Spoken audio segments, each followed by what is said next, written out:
And, and, and,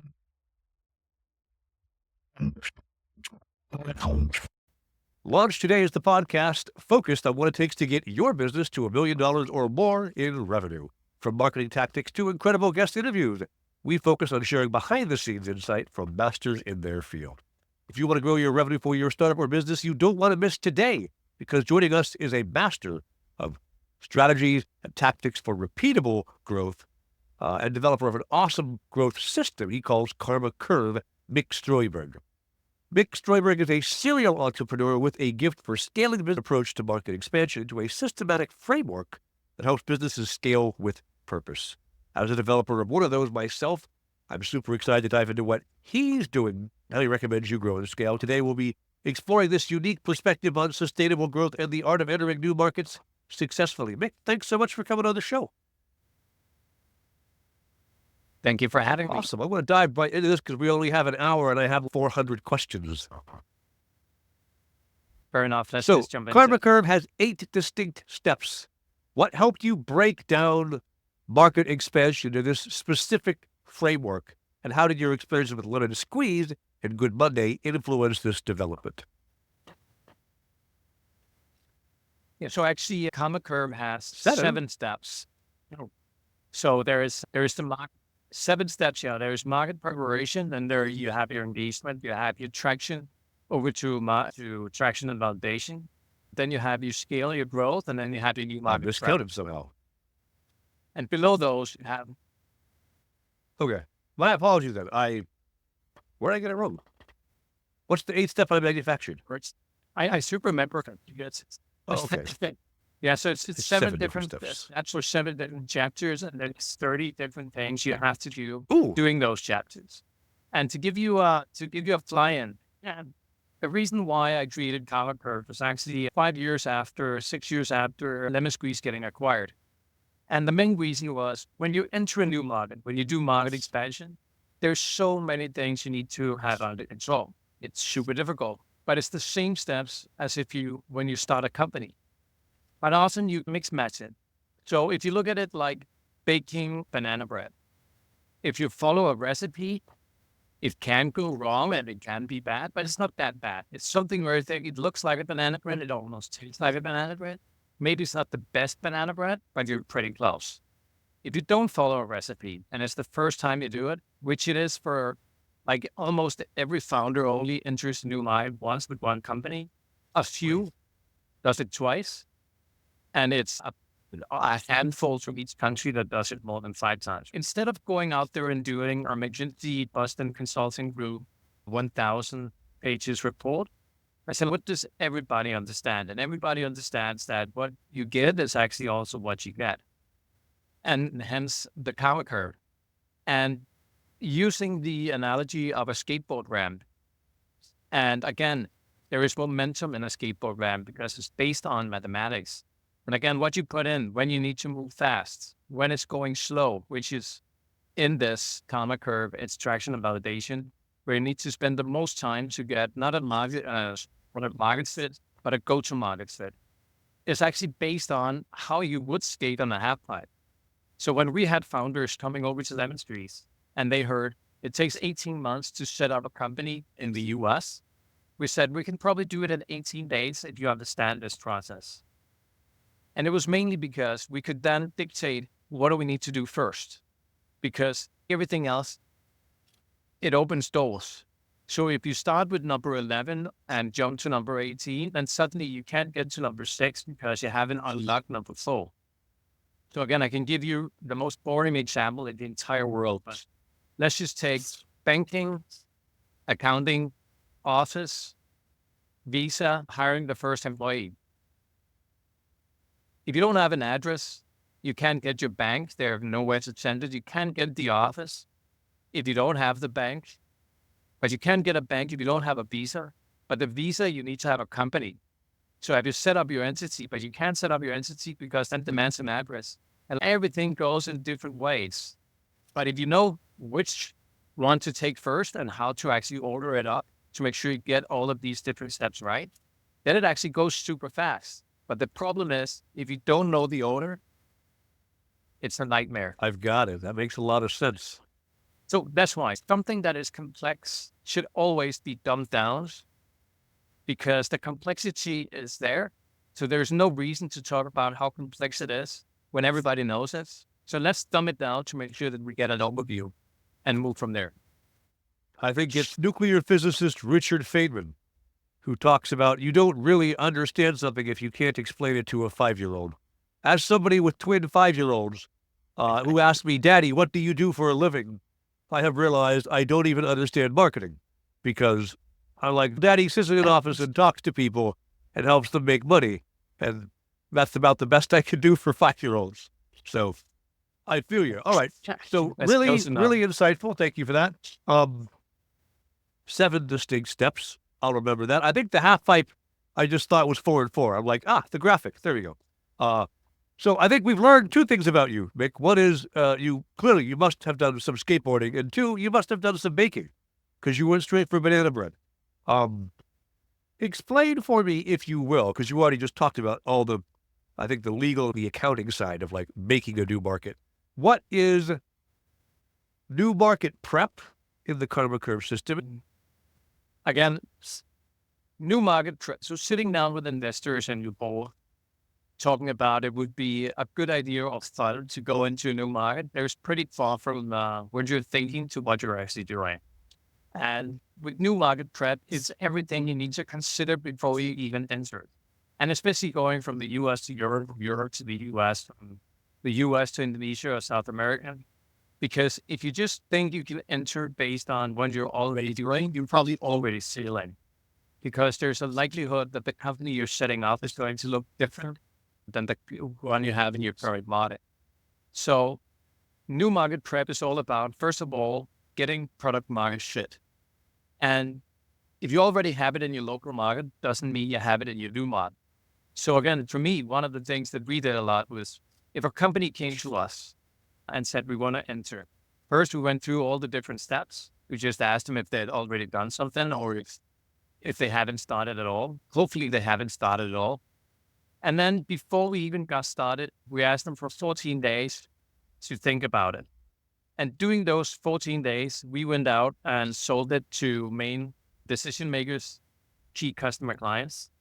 So we actually went out there and talked to them because we wanted to figure out, first of all, would they say yes just based on what they have right now? If they said no, would it then be price, color? Is it because we're selling to an audience? I can give you an example. We had a company within hospitality that was selling to primarily restaurants where their product wasn't in Spanish, but they were moving from a European market to an American market and into New York, where it was 80% Spanish labor, suddenly within hospitality. And then there was like a ton of different things. There was something about invoicing because we wanted to invoice from the European company and 50% of the American companies wouldn't allow it to.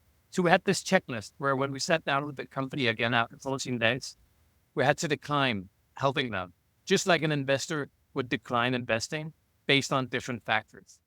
But we wouldn't decline and say, never come back. What we came back with was a new recipe, right? It was a new thing.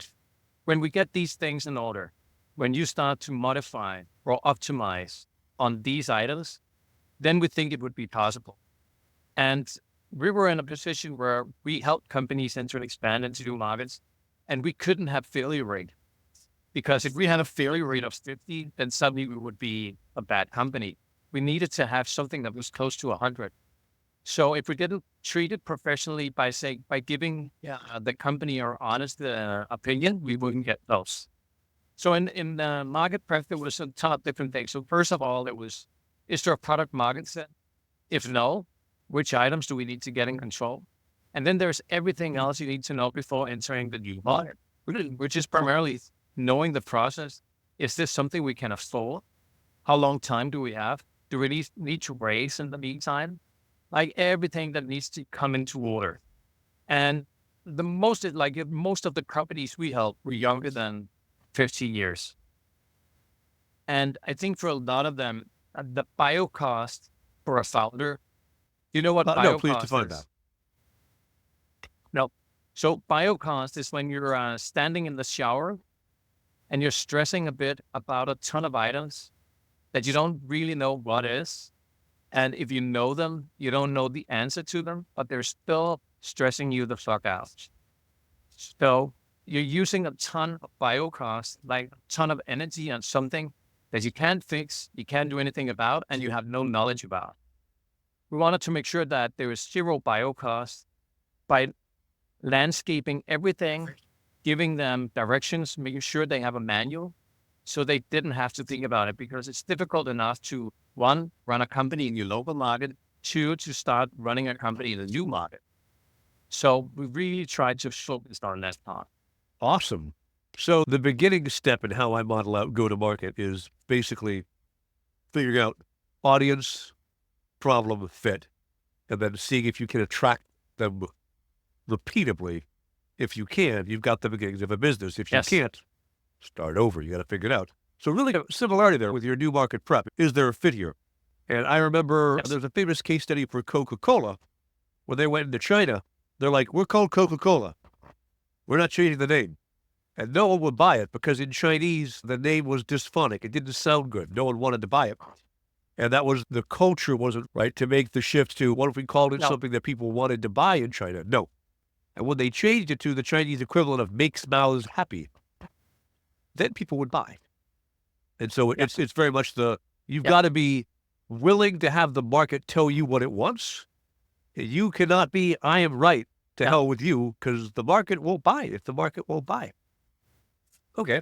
During your time scaling companies like Issue in the U.S. market, what are challenges you found Yep. with market setup that other founders should think about as they're scaling, even for their first time or in a new market? But that was actually the reason why I created Lemon Squeeze. That was because the first company I brought to the US was Issue. And I did that on my own with help from the rest of the management. And I made so many mistakes. And a lot of them were mistakes that shouldn't have been made, but I just didn't know better. And it was all about keeping momentum and entering fast. But I didn't know, again, I didn't know the step-by-step process. And then I was, in the evenings and weekends, I was moonlighting, not getting paid, of course, but for companies that reached out and said, you just entered and you're now in the US market. How did you do it? What did you do? And when I started to figure out how to do that in a Word doc and then even to an Excel sheet, and then trying to do it online, I saw that it was extremely basic if you knew it. If you didn't, it was almost impossible. And when you ask someone for advice, let's just say you had entity, immigration, accounting, banking, and all the other things, that there's not one person that takes care of everything, like a turnkey solution of any kind. If there is, it's extremely expensive. And often you can't afford it. You can't afford to put down $300,000 just to get an overview. And if you go to one of the different elements, like accounting or entity, they can't answer anything else. Also because legally, they can't say anything. So when I did the checklist and when I tried to explain what I did and what they should do, then I just got stronger and stronger in all the different facets. And there's a ton of them because, again, in the 7 steps, I made a ton of mistakes in all 7 that could have been avoided if I just knew what I had to do. So it wasn't me doing a bad job. It was me not knowing. And I think, again, the reason why we did Karma Curve, the reason why Karma Curve is free is because if you have the potential and if you really want to reach a new market, it shouldn't be the process or you not knowing the step-by-step manual. It should be because your product isn't good enough or you're not good enough. It shouldn't be because you don't know, because people are making it too complex for you. I completely agree. I love that point of view. Go-to-market is a repeatable thing. I built 85 now $1 million marketing engines because if you know the steps, rather like with Lemon Squeeze, right? Success rate nearly 100%. If you know the steps, it works. But so many people don't, and so they go, you gamble, you got to hope. Maybe I'll figure out marketing. Maybe I won't. Okay, so Yeah. what does traction and validation look like when it's starting to work? How do you know I'm trying to get this traction going. It's been a while, and now maybe it's starting to tick. What's the sign someone should look for? Yeah. So again, just for the sake of the case, let's dumb it down. If $1 turns into two, you're on the right path. That's like, and if you hire someone and they give you twice as much back, it works. Marketing works. PR, if the effort and the hours put into it actually comes back, it works. Often it all depends. Again, it depends on which kind of company you are in which industry. So there's a big difference between B2C and B2B and B2B2C for that matter. Because it's different things you measure on. If it's B2B, then often you see it within your SDRs and BDRs, the way they're contacting, what works, which kind of channels, which kind of verticals.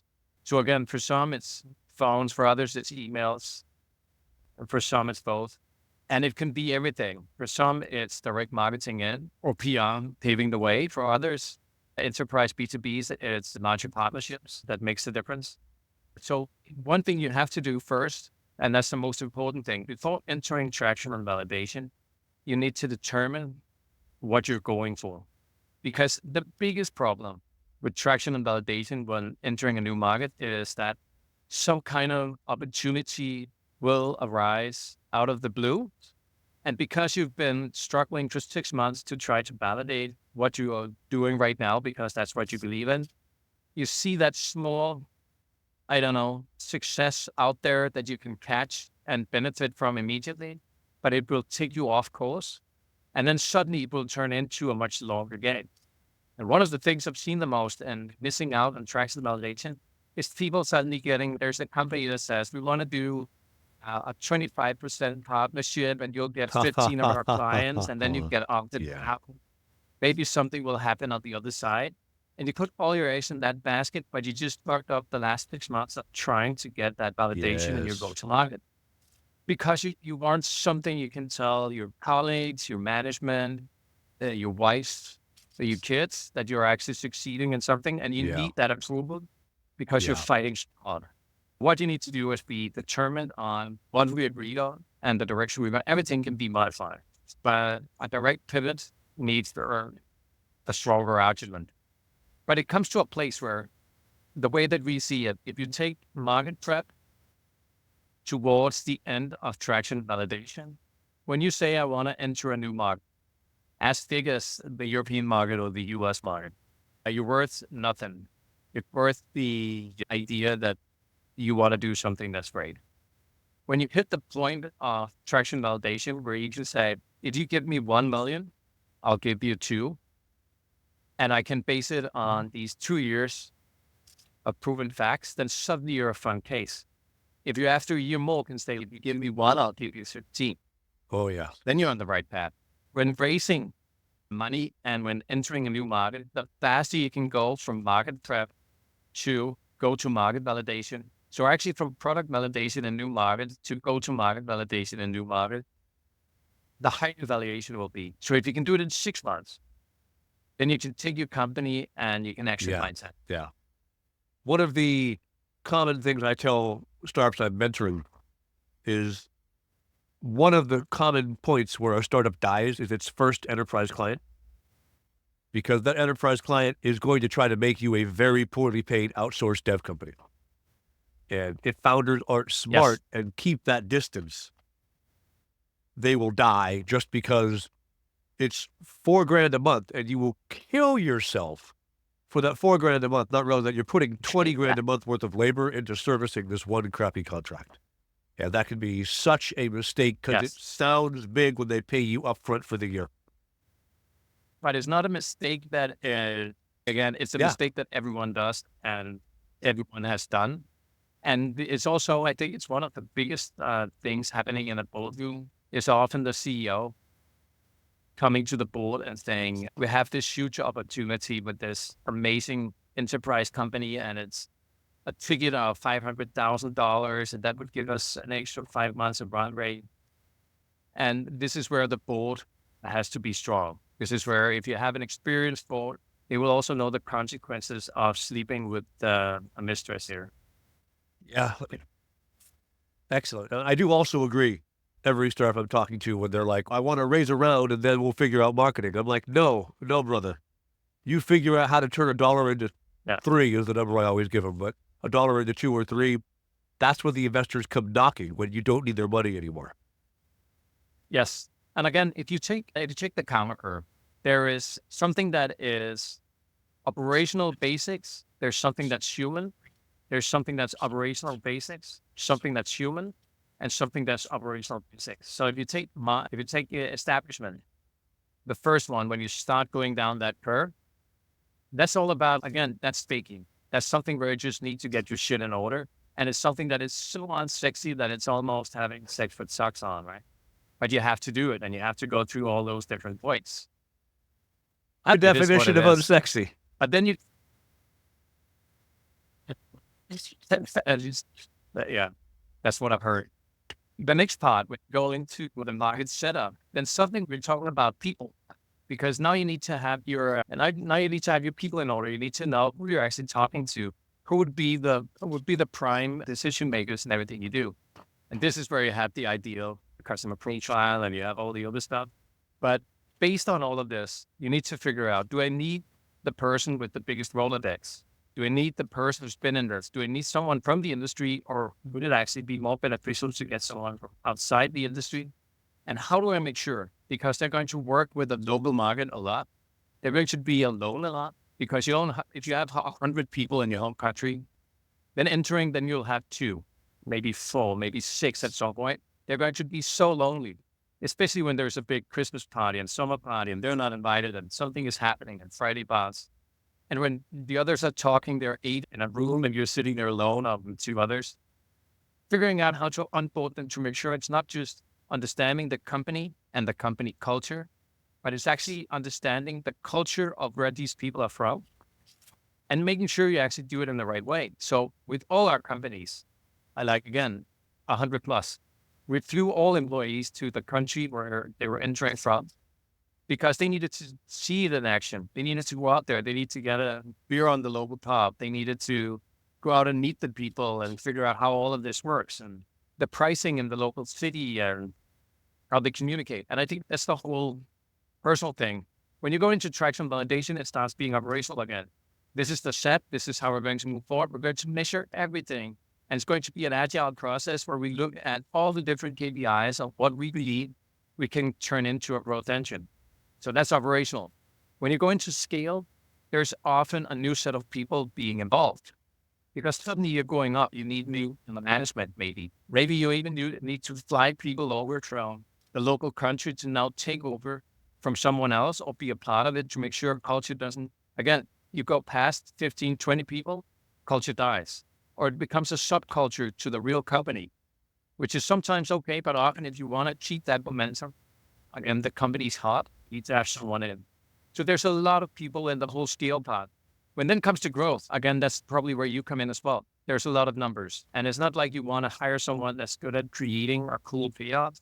You want to hire a nerd like yourself that knows numbers down to the detail, that works in the Excel sheet, not in a keynote.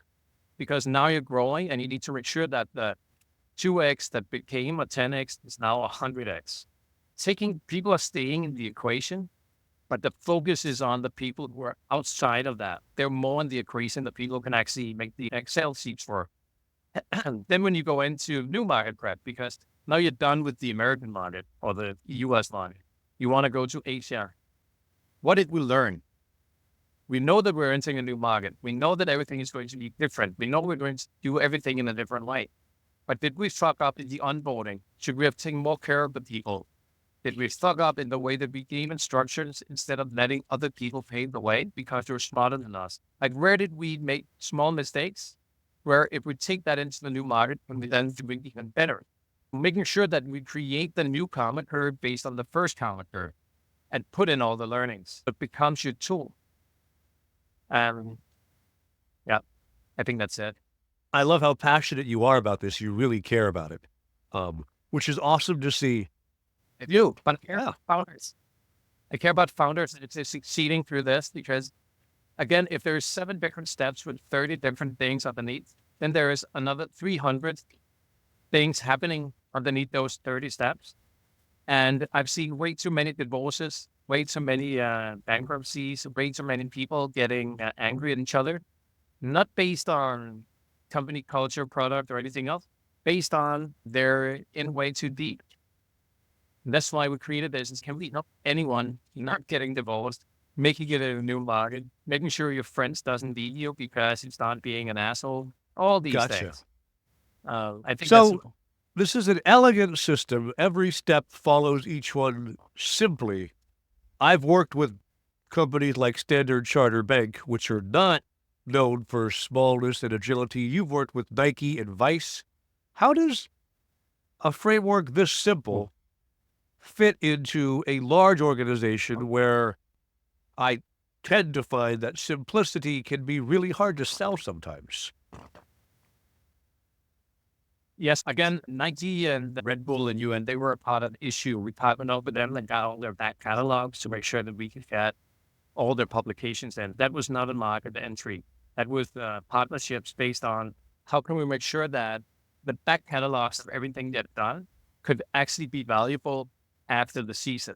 Again, if you take New York Times, when you read the newspaper, Yeah. you're never reading it again. But all the back catalogs that they had were people actually still reading 1 year later because it could be my trip to Sri Lanka, or it could be going skiing in that. But there could be all different things that is not outdated. So we put them in and made sure that they could keep advertising them. That was a different creature. But of the larger companies that we helped, what they loved in the beginning was actually when we did the establishment and the startup, the biggest part for them was market setup and traction and validation and how fast we could get to market, because they understood that if we could do that in 6 weeks or in 8 weeks, then it would be zero problem for them to sell it to the whole. And their biggest problem was, should we enter or shouldn't we? What we did with the larger companies was the new market trend, where I said we went out there and talked to 10 clients. Instead of going to the end of traction validation, we went out there as a SWAT team and got traction and validation confirmed in the new market prep. And then they could start with everything. But then we knew exactly what was needed in traction and validation. So the first 2 parts were something that we could easily get done.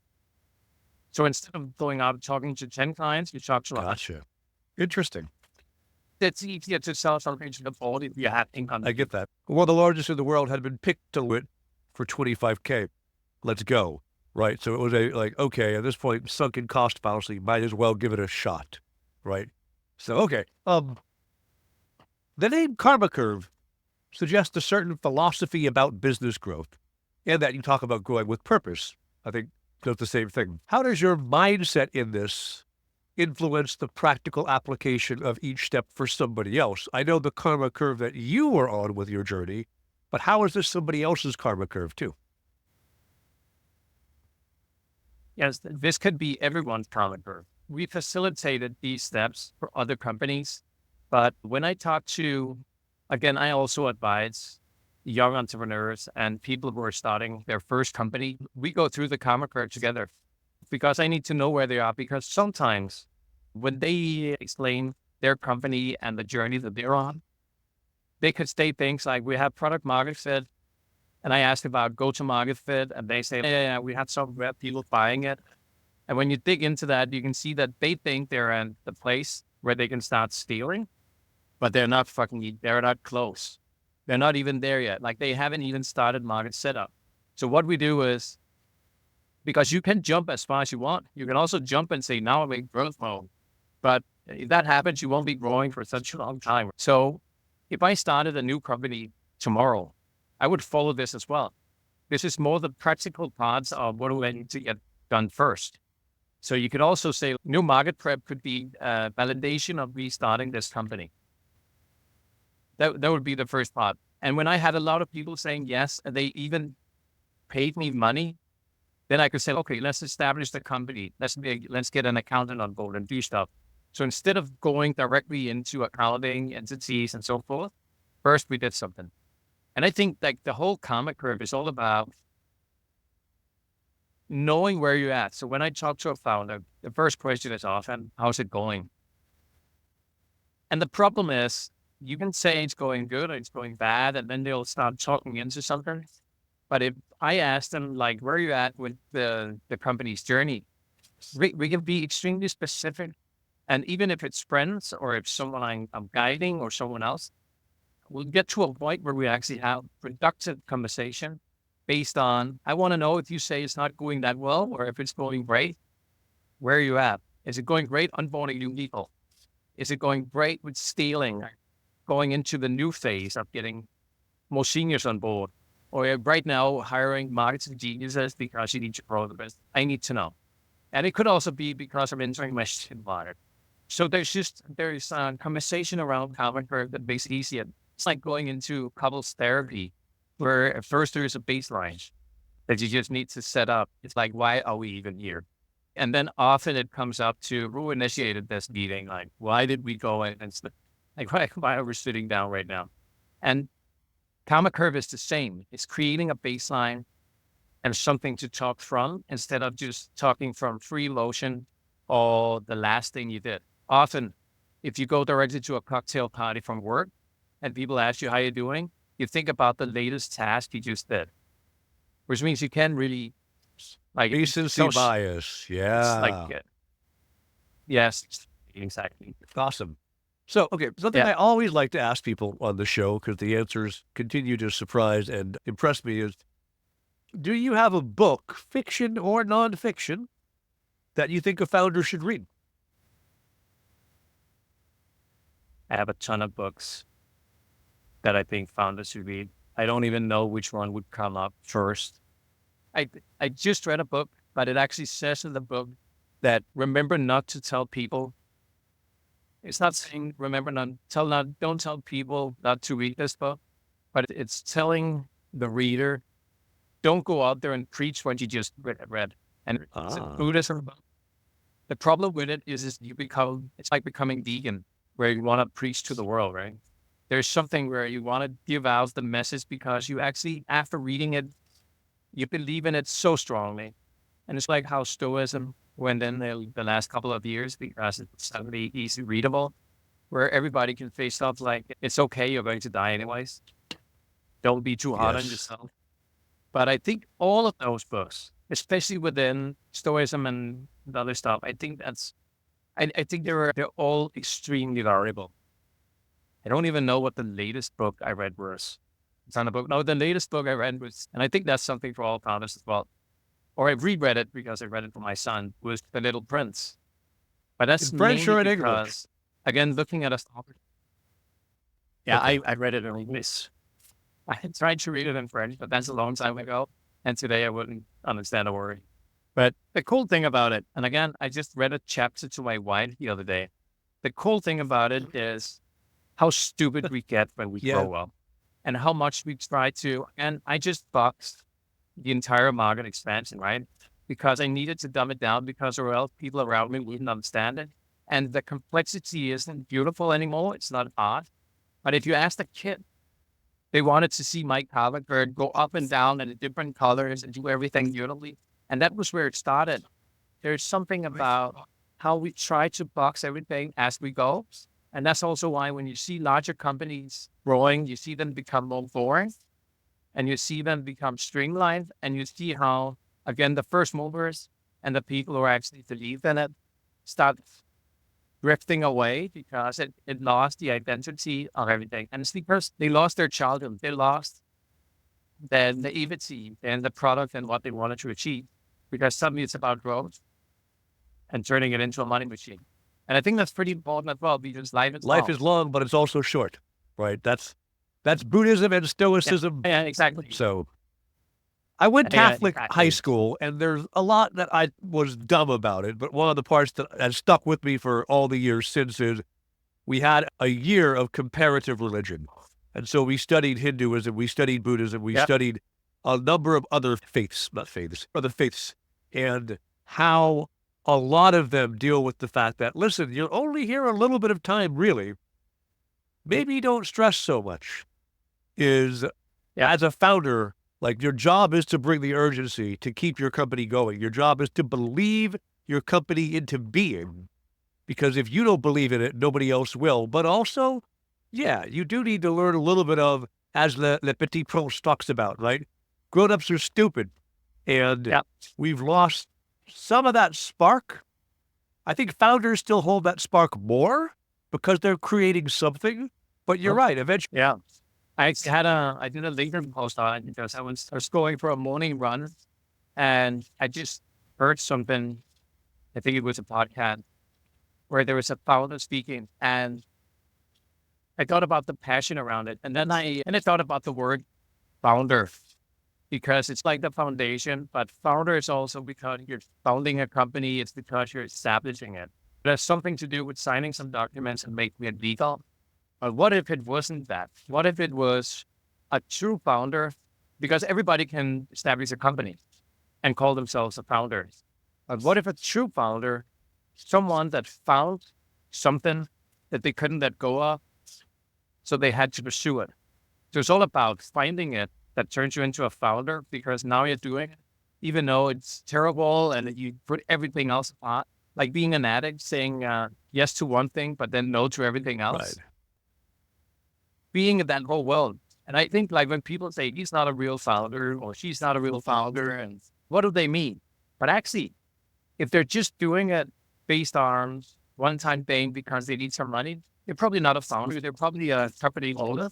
And I think a founder is someone that can't let go of whatever idea that popped in that is for them so obvious and genius that they have to pursue it. So finding something makes you a founder. Establishing a company What an person. interesting point of view. I love it. All right. Let me ask one last question.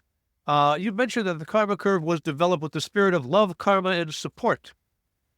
This is not Yes. how Nike talks, right? This is not how boardrooms talk.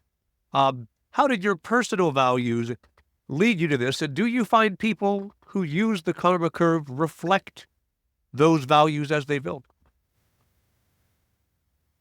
Yeah, I think so. I can give you a personal story. I decided in 2010 not to say no to anyone who reached out. For For example, me. example, you. Okay. Like, so if someone reaches out, I want to make sure that I'm not being arrogant. I want to make sure that there is not an opportunity wasted. And I also wanted to make sure that everybody is being respected. And I've helped a ton of companies at Lemon Squeeze. We've probably had more than, I don't know, 20,000 people visiting, maybe more than 1,000 companies. And we said yes to everyone. If it was like everything from all those kindergarten to all the way up to different alignments to the Queens, Denmark, and so forth, like everyone. And I didn't really get anything back for all the efforts and hours I put into it. Like, and at some point, I actually said, a few years back, 2022, I actually said to my wife, do you think karma is a thing? Because I feel like that karma owes me like the ocean, the Atlantic, something. And she said, it will count. And then the last year, I didn't ask for anything, but people just came with all these things to me. And it's people that I've met through life. And it really warmed me. And I really believe that karma exists. And one of the things that happened was I went to New York with a company and they asked me to set up a ton of meetings. And I just reached out to all my old contacts over again. And all these meetings, people said, we don't care what you do, but if it helps make, we'd love to do it. Like that whole thing about building in enough for us to meet again throughout the life journey because we've been there and because it's been honest and truthful. I really believe in that. Okay. And again, it's fun when you do the karma curve, right? It's because what comes in goes back, and that's what a Gotcha. skater does. Gotcha. Awesome. All right. So, Oh, can I just say, like the first one you said, it's not for the phone use, not for management, like it's not something if you're author. It should be. And I think companies, if they were present enough, if they were bold enough to talk more about love and harmony on the way and make sure that when you build something, it wasn't always with an intention. And sometimes when you did things, it was also to please others. Again, just started a new community for a company called Foodback.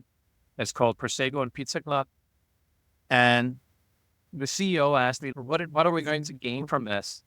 I said, I don't know. We must gain something, or else we just would be wasting money. I said, first of all, let's just say there's 50 people there. What we should do with these 50 people is give them a slice and give them a sip of Prosecco, and then we should figure out how we can help them. Like, how does that help us? I said, we'll see. We'll figure it out. And then we've had the first Prosecco and Pizza Club, and you can just feel the wave of people because we're helping them help each other without bringing food back into the equation. But we're in the equation because we're doing this. And I think the kicker is how often we feel like how awesome it is to be us and actually being able to facilitate this. And right now, without feeling anything. And in my true belief is that suddenly we will gain. And we will gain in something that we could never have done in a growth phase behind an Excel sheet. It's something where we just open up and then at some point maybe get that. I feel you. When I was CMO for a hardware company called Contact.io, the technology that we had was relatively new. And we invested in holding luncheons in 14 cities around the world. They were just free, right? It was come have a lunch. We'll pay for the lunch. We'll give you some of our hardware. Just go play with it, learn how we're basically driving adoption of the tech. And I remember I got the spreadsheet mentality, right? The accounting team was like, you can't do these anymore. They don't make money. Yeah. And I'm like, we met Google when we did a lunch and learn in San Francisco, and they bought 750,000 units from us. What do you mean this doesn't make money? And they were like, well, but in the CRM, it's sourced as a different contact. I'm like, okay, but the first time they ever met any of us was when one of their engineers came to our lunch and learned. How do you think they learned enough to reach out to us? That is, we didn't do it because we knew that Google would come. I didn't know Google was there. But they mentioned to us, they came up. They're like, hey, we're two engineers at Google. Cool. That is you give out, and then you'll win back sometimes in ways you don't expect. I love it. All right, Mik. Which is the definition of power. If somebody wants to find you online, where do they look for you to find out more about you and our Karma Curve? They just go directly to LinkedIn. I think it's /Mik Strøyberg. They'll find me there, or they can go to karmacurve.cl. All right. Thank you so much for your time today. If you want to learn more about building and growing and scaling and some of the struggles founders go through both mentally and entrepreneurially as they grow and scale, you make sure to subscribe. You don't want to miss next week. We're talking to Rand Fishkin of Moz.com and Spark Toro. Thanks, everybody. We'll be in touch. Thank you very much, Mik.